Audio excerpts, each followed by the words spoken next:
Sultan Murad, sultan yang masyhur ya. Beliau yang memiliki anak yang bernama Muhammad, dan Muhammad bin Murad terkenal. Beliaulah yang mendapatkan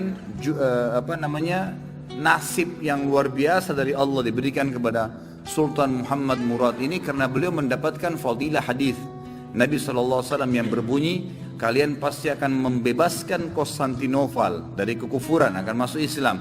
Maka sebaik-baik pemimpin, ya pemimpin pada saat itu, dan sebaik-baik prajurit, prajurit yang sama bersama dengan dia. Dari zaman Utsman bin Affan, Ali bin Abi Thalib, dari zaman Yazid bin Muawiyah, banyak upaya-upaya dari pasukan muslimin menyerang Konstantinopel, tapi tidak pernah berhasil. Subhanallah, di zamannya Muhammad bin Murad ini, dan waktu itu umurnya dia 25 tahun, kurang lebih tahun Masehinya 1453 Masehi. Pada saat itu dia membentuk pasukan dan akhirnya menembus benteng Konstantinopel. Dapat fadilah, maka diberikan julukan Muhammad Al-Fatih. Tapi bukan Muhammad bahasan kita, saya cuma tambahkan informasi itu. Ayahnya Sultan Murad. Sultan Murad II diistilahkan, karena ada Sultan Murad I. Sultan Murad II ini ada tradisi dia yang sangat bagus gitu. Dia punya sebuah buku ya, pribadi yang dia sering tulis sendiri pengalaman dia pada saat jadi pemimpin. Ya. Salah satu tradisi beliau ini, setiap malam beliau kadang-kadang sering keluar tapi pakai baju biasa. Ditinggalkan semua pakaian kesultanannya, dia keluar dengan penasehatnya berdua, keliling-keliling di jalan Istanbul, keliling-keliling lihat, beli makanan di pinggir jalan, berbaur sama masyarakat, dengerin keluhan mereka. Ada orang yang sakit dibantu, ada yang butuh bantuan, fakir miskin dibantu, dia tahu. Jadi dia tahu masalah di lapangan dan dia bantu, besoknya didalamkan, diaplikasikan, diperbaikin, begitulah. Satu malam, dalam salah satu bukunya, dalam satu lembaran buku sejarah hidupnya, beliau bilang, satu malam saya nggak bisa tidur.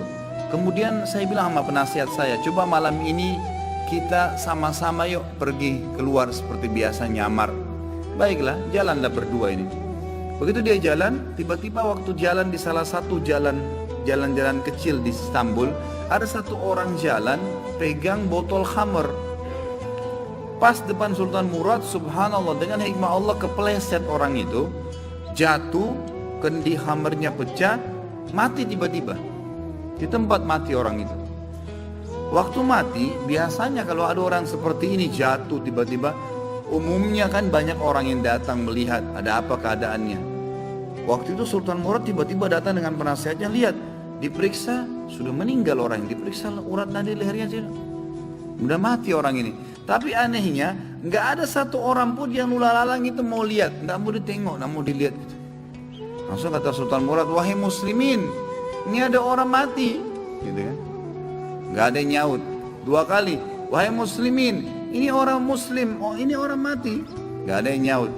Satu orang di situ, rumahnya rupanya dekat situ, dia bilang, kami tidak akan sentuh jenazah itu, walaupun dia sudah mati.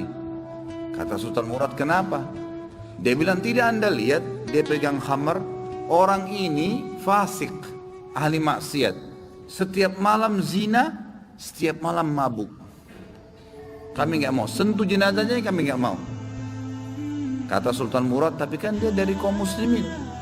Kalau kalian tidak mau mengurus jenazahnya, tunjukkan saya di mana rumahnya, biar saya yang bawa ke rumahnya. Ada beberapa orang, ringkas cerita, membantu Sultan Murad datang ke rumahnya. Diketok pintu, dibuka, istrinya lihat suaminya meninggal, nangis. Seperti umumnya biasa wanita, menangis, kemudian masuklah. Yang lain ini orang-orang yang tadi nunjukin rumah itu sudah pulang semua, tinggal Sultan Murad sama penasehatnya.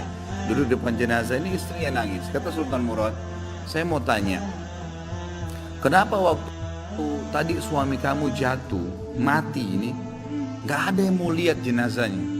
Dan tersebar isu di tengah-tengah masyarakat tadi, mereka nggak mau sentuh ini karena dianggap suami kamu ini fasik, setiap hari zina, setiap hari mabuk.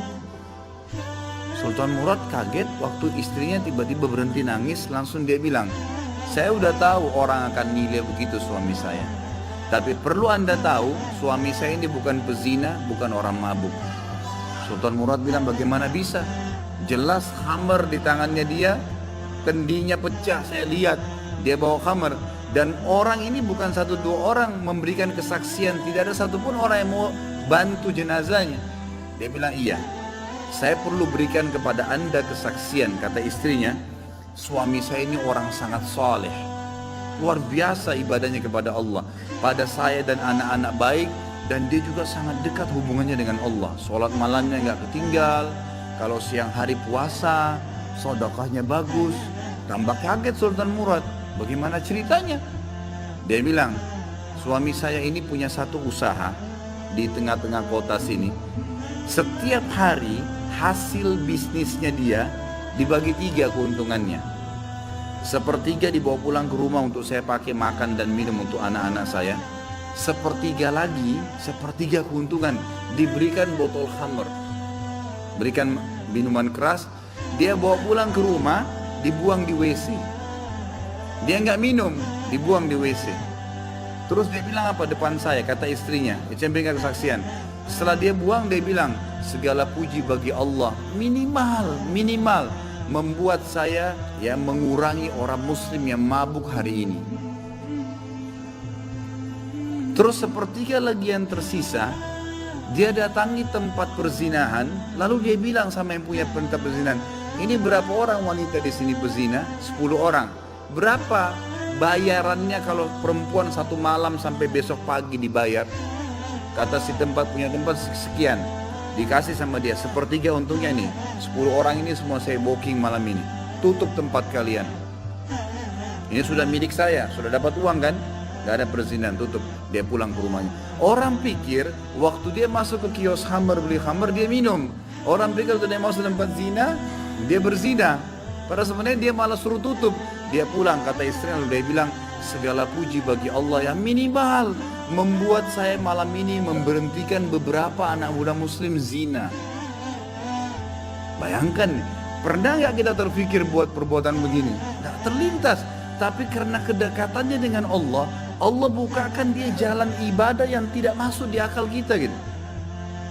Lalu istrinya bilang, saya pernah bilang sama suami saya, kalau begini perilakumu, kapan kamu mati, nanti jenazah kamu gak diurus sama kaum muslimin.